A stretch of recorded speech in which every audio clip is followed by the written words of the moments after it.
हमने आपको बताया कि यहाँ पे सबसे पहले हमने क्या कहा, एंजाइम, पूरा चार्ट बना रहा। सबसे पहले हमने कहा एंजाइम्स। एंजाइम कौन कौन के? सबसे पहला लेटिक एंजाइम। लेटिक यानी कि किसी भी सेल को मारने वाले। सेल तीन तरीके की हो सकती है, तो बैक्टीरियल सेल होगी, या प्लांट सेल होगी, या फंगस सेल होगी। अगर इसके अलावा हमारी ह्यूमन सेल है तो उसे कैसे मारेंगे? तो हमने कहते हैं सब प्रोटीएज, प्रोटीन होगा तो प्रोटीएज एंजाइम लगा देंगे। इसके अलावा न्यूक्लियेसेस दो तरीके के हो सकते हैं। डीएनए को जो कट करेंगे, न्यूक्लियस किसको कट करेंगे? डीएनए को कट करेंगे। और ये दो तरीके के हो गए, एक्सोन्यूक्लियस और एंडोन्यूक्लियस। अगर डीएनए को बाहर से कट करना है तो कौन से? एक्सोन्यूक्लियस। अगर डीएनए को बीच से कहीं से कट करना है तो एंडोन्यूक्लियस। लेकिन हमने कहा रिस्ट्रिक्टेड साइट, पर्टिकुलर साइट के ऊपर कट करना है तो रिस्ट्रिक्शन एंडोन्यूक्लियस। वो पर्टिकुलर साइट क्या है? पैलिंड्रोमिक सीक्वेंस, जो कि लेफ्ट टू राइट अगर पढ़ेंगे तो एक सही आ जाए, जैसे GAATTC और GAATTC। हमने कहा एक रिस्ट्रिक्शन एंडोन्यूक्लियस था EcoR फर्स्ट, इससे हमने जब कट करा तो ये इस तरह से कट हो जाएगा और ये बने स्टिकी एंड। स्टिकी एंड क्या होता है? ये ऐसे कट हो गया। अब तो ये दोबारा जुड़ सकता है, तो दोबारा ना जुड़े उसके लिए हमने क्या कर दिया? एल्कलाइन फॉस्फेट से इसके फॉस्फेट ग्रुप यहाँ से हटा दिए, तो अब ये दोबारा नहीं जुड़ेगा। लाइगेज क्या करेगा? इन दोनों को वापस से जोड़ देगा। जैसे कि हमने कहा ये हमारा प्लाज्मिड था और ये फॉरेन डीएनए था, तो फॉरेन डीएनए को प्लाज्मिड डीएनए से जोड़ने के लिए जो एंजाइम आएगा कौन सा होगा?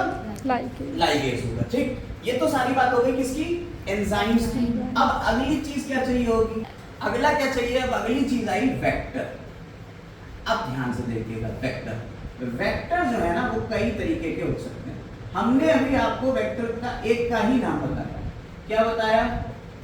प्लाज्मिड बताया था कि प्लाज्मिड के ही ऊपर हम जोड़ देंगे। लेकिन प्लाज्मिड के अलावा कॉस्मिड हो सकता है, फैस्मिड हो सकता है।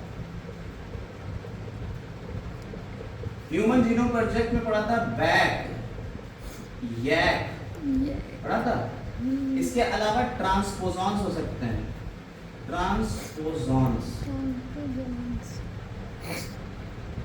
ये बारबरा मैकक्लिंटॉक थी, एक साइंटिस्ट, उन्होंने इसकी डिस्कवरी करी थी। उन्होंने इसका नाम रखा था जंपिंग जीन। Jumping gene. हम लोग अगले चैप्टर में, बायोटेक्नोलॉजी के अगले चैप्टर में ट्रांसपोजॉन्स के बारे में भी बात करेंगे। ठीक है, तो ये हमारे सारे वेक्टर हैं। इसमें हमने ज्यादा चीजें, और यहाँ पे हमने कहा फेजेस।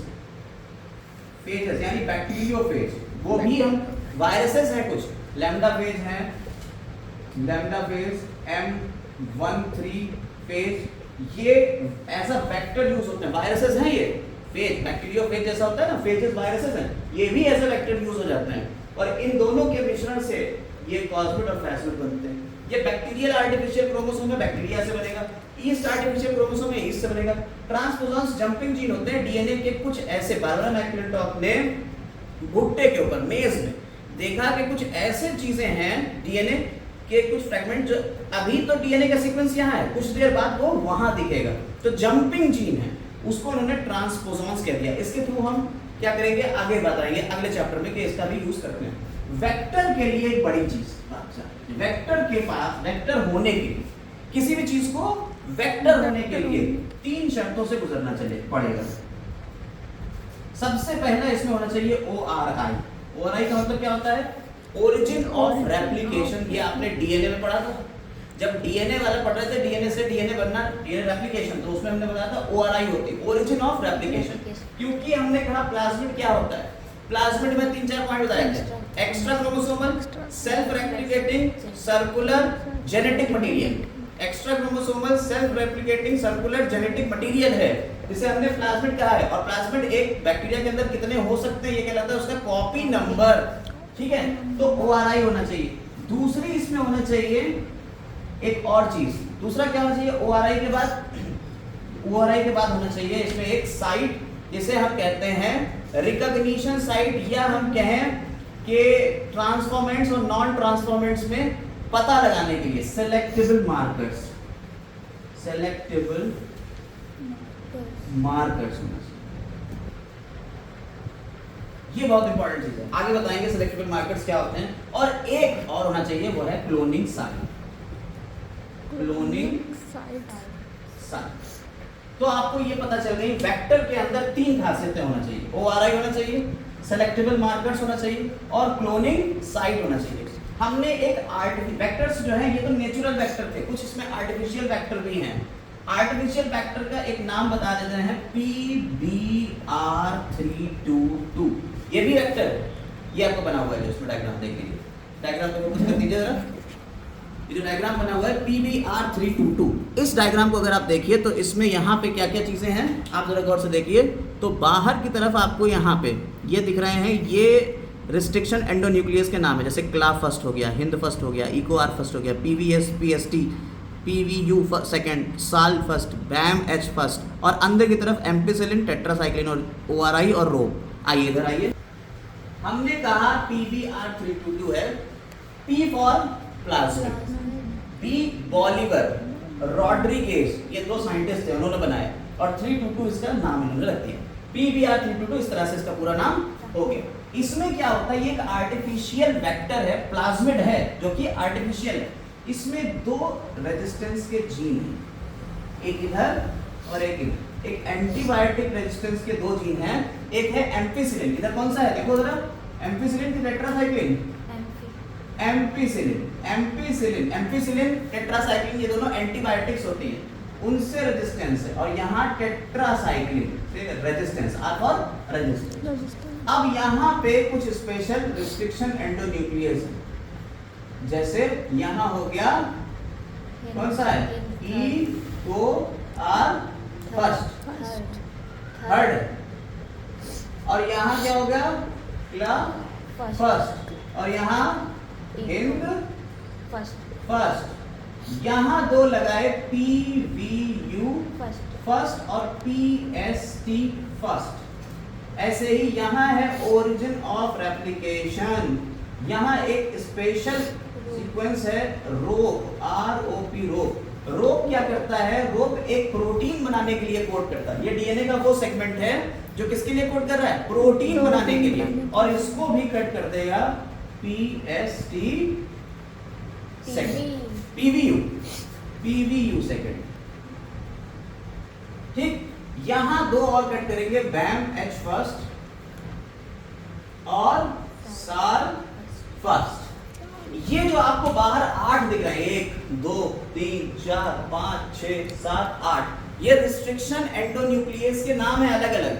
जैसे बैसिलस एमाइलोलिक्यूफेसियंस से निकला बैम H फर्स्ट, इकोआर फर्स्ट इस्केरिचिया कोलाई से बना ये, हीमोफिलियस इन्फ्लुएंजी से बना ये।